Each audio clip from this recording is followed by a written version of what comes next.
Hello అండి, బాగున్నారా? నేనైతే ఇవాళ ఆనియన్ పకోడా అయితే చేశానండి మా ఇంట్లో. పిల్లలకు పెద్దలకు ఎంతో ఇష్టమైన ఈ రెసిపీని ఎంతో సింపుల్గా మన ఇంట్లో ఉండే వాటితోనే చాలా ఈజీగా అయితే చేసేవచ్చండి ఎవరైనా సరే. ఈ రెసిపీ చెప్పిన క్వాంటిటీతో పర్ఫెక్ట్గా ఫాలో అయితే ఎవరికైనా ఇది సేమ్ టేస్ట్ వస్తుందండి. ఇదైతే చాలా క్రిస్పీగా కూడా అన్ని ఫ్లేవర్స్ తగులుతూ ఎంతో సింపుల్గా మనము ఎలా తయారు చేసుకోవాలో ప్రాసెస్లోకి వెళ్ళిపోదామండి. ఇప్పుడు ఆనియన్స్ 4 తీసుకున్నానండి, పెద్ద సైజ్ అండి. ఇలా సన్నగా పొడుగ్గా తరుక్కోవాలి. వీటిని విడివిడిగా చేసుకున్నాను. ఇందులో 2 టేబుల్ స్పూన్స్ సాల్ట్ వేసుకున్నాను. తర్వాత పసుపు పొడి వేసుకున్నానండి. ఫ్రెష్గా దంచుకున్న అల్లం వెల్లుల్లి పేస్ట్ అయితే 1 స్పూన్ వేసుకున్నానండి. ఇంకా చిల్లీ పౌడర్ 3 టేబుల్ స్పూన్స్ వేసుకున్నానండి. ఆ తర్వాత ధనియాల పొడి 1 టేబుల్ స్పూన్ వేసుకున్నానండి. తర్వాత ఒక పెద్దగా ఉన్న చిల్లీస్ 5 తీసుకున్న, పొడవుగా సన్నగా తరుక్కొని వేసుకున్నాను. ముందుగా నానబెట్టుకున్న క్యాష్యూ నట్స్ వేసుకున్నానండి. ఫ్లేవర్ చాలా బాగుంటుంది.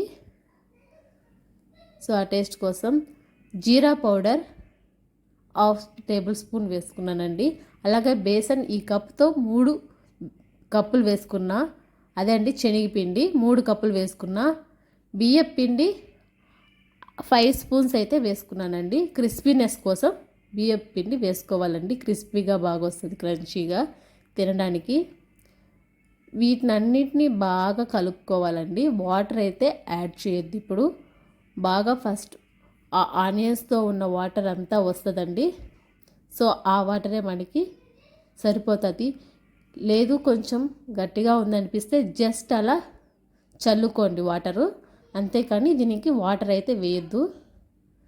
ఇట్లా బాగా కలుపుకున్నాను. బాగా అన్ని స్పైసెస్ కలిపే విధంగా మనము వాటర్ అసలు వేయకుండా ఇలా కలుపుకోవాలండి.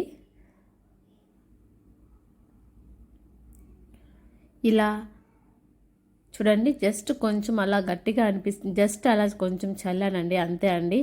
మనం కన్సిస్టెన్సీ చూడండి, వాటర్ ఎలా వేయాలి, ఇలా అయితే కలుపుకుంటే మనకి సరిపోతుందండి. సో నేనైతే ఆయిల్ హీట్ అయ్యాక ఇలా పకోడీని రౌండ్గా కాకుండా జస్ట్ మరీ విడివిడిగా కాకుండా జస్ట్ అలా వేసుకున్నాను.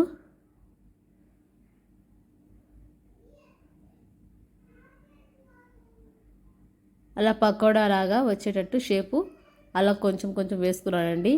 ఇది మాత్రం 90% ఫ్రై అవ్వాలండి. ఆనియన్స్ కదా, ఎక్కువ ఫ్రై అయితే చేదుగా ఉంటుంది. సో చూడండి ఎంతవరకు ఫ్రై అయిందో. 90% మాత్రమే ఫ్రై చేయాలి పకోడా. సో రిమైనింగ్ 10% మనము బయట తీసాక ఆటోమేటిక్గా సరిపోతుంది, కలర్ వస్తుంది, కరెక్ట్గా మనకి కుక్ అవుతుంది పకోడా అనేది.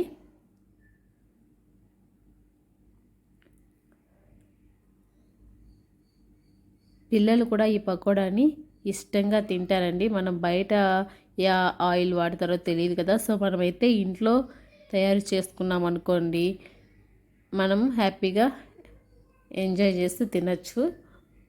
ఎంతో సింపుల్ అండి, ఇది చాలా ఈజీ.